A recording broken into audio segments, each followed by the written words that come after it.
Rekan sekalian, selamat datang kembali di channel saya. Pada kesempatan yang baik ini, saya akan membahas rangkaian artikel berkenaan dengan vitamin B. Seperti kita ketahui, ada 8 jenis vitamin B, dari vitamin B1 sampai B12. Dan pada artikel ini akan saya mulai dengan vitamin B1. Vitamin B1 yang juga dikenal sebagai thiamin atau thiamine, adalah vitamin mikronutrien esensial, yang tidak dapat dibuat di dalam tubuh. Vitamin ini ditemukan dalam makanan dan disintesis secara komersial untuk menjadi suplemen makanan atau obat-obatan. Dengan rumus kimia C12, H17, N4OS. Dalam bentuk aktif dikenal dengan thiamine pyrophosphate atau TPP, yang diperlukan untuk beberapa reaksi metabolik, termasuk pemecahan glukosa dan asam amino. Vitamin B1 umumnya dapat ditoleransi dan diterima dengan baik dan ada dalam daftar obat esensial Organisasi Kesehatan Dunia. Vitamin ini tersedia sebagai obat generik dan di beberapa negara sebagai suplemen makanan tanpa resep. Defisiensi vitamin ini dapat mengakibatkan gangguan kesehatan, salah satunya adalah penyakit beri-beri. Fungsi dari vitamin B1 terutama terlibat dalam pengolahan karbohidrat dalam sel. Tepatnya pada matrik mitokondria. Mitokondria adalah salah satu bagian dari sel yang melaksanakan proses respirasi.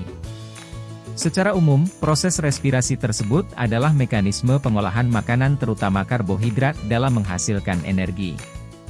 Semua proses pengolahan dimulai setelah mengkonsumsi makanan terutama karbohidrat. Karbohidrat masuk ke dalam tubuh melalui mulut bercampur dengan air menjadi glukosa. Kemudian glukosa diubah menjadi asam pyruvate. Asam pyruvate harus dirubah dulu menjadi asetil koenzim A, sebelum masuk ke tahapan proses metabolisme yang lebih kompleks lagi, yaitu siklus Krebs.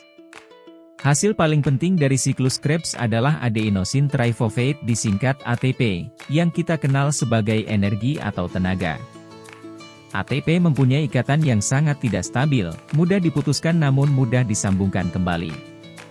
ATP dapat langsung melepaskan energi dalam jumlah besar saat dibutuhkan dengan sangat cepat.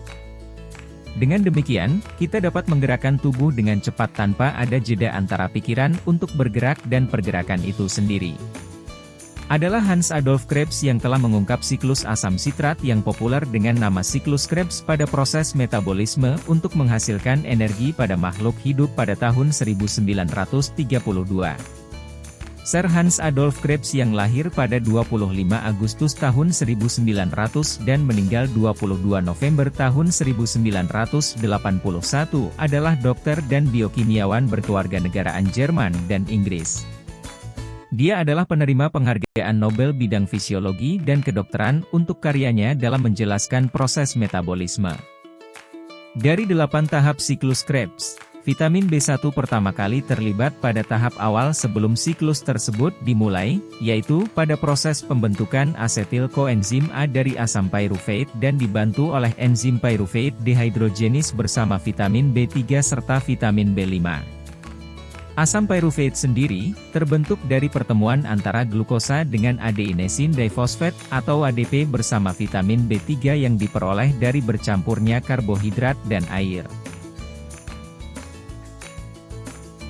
Vitamin B1 kemudian terlibat pada tahap keempat dari siklus Krebs, dari 8 tahap yang akan menghasilkan energi. Pada tahap tersebut terjadi pembentukan suksinel koenzim A, dari alpha-ketoglutarate, dibantu oleh enzim alpha-ketoglutarate dehydrogenase, juga vitamin B5, sehingga karbon dioksida terlepas. Di samping itu pada tahap ini ada peran vitamin B3, untuk pengambilan proton. Vitamin B1 juga terlibat dalam tahapan lain proses pembentukan suksinil koenzim A, dari alpha-ketobutyrate yang bertemu dengan asam amino, membentuk propionil koenzim A yang bergabung dengan asam lemak. Selanjutnya keduanya berubah menjadi methylmalonyl koenzim A didukung oleh biotin, lalu dibantu oleh enzim methylmalonyl koenzim A mutase, membentuk suksinil koenzim A. Sebagai catatan, asam amino tersebut berasal dari protein, sedangkan asam lemak berasal dari lemak, yang keduanya kita konsumsi. Lalu dari mana kita bisa mendapatkan sumber makanan yang mengandung vitamin B1? Untuk informasi, setiap harinya tubuh orang dewasa yang berusia 19 tahun atau lebih, membutuhkan asupan vitamin B1 sebanyak 1,2 mg untuk pria dan 1,1 mg untuk wanita. Berikut adalah daftar makanan sumber vitamin B1 yang bisa kita konsumsi. Kacang hijau, di dalam 100 gram mengandung vitamin B1 sekitar 0,47 mg. Sereal, di dalam satu porsi sarapan mengandung vitamin B1 sekitar 1,5 mg. Biji bunga matahari, di dalam 100 gram mengandung vitamin B1 sekitar 0,106 mg. Salmon, di dalam 100 gram mengandung vitamin B1 sekitar 0,275 mg. Tahu, di dalam 100 gram mengandung vitamin B1 sekitar 0,2 mg. Roti gandum, di dalam satu potong mengandung vitamin B sekitar 0,1 mg.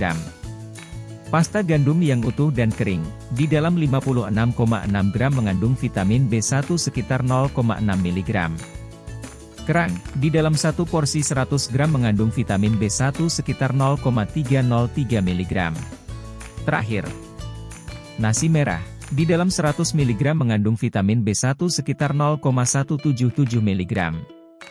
Yogurt, di dalam satu cangkir sebanyak 245 gram mengandung vitamin B1 sekitar 0,1 mg. Bisa kita lihat, betapa pentingnya vitamin B1 untuk penyediaan energi. Demikian artikel ini saya buat. Semoga bermanfaat dan terima kasih.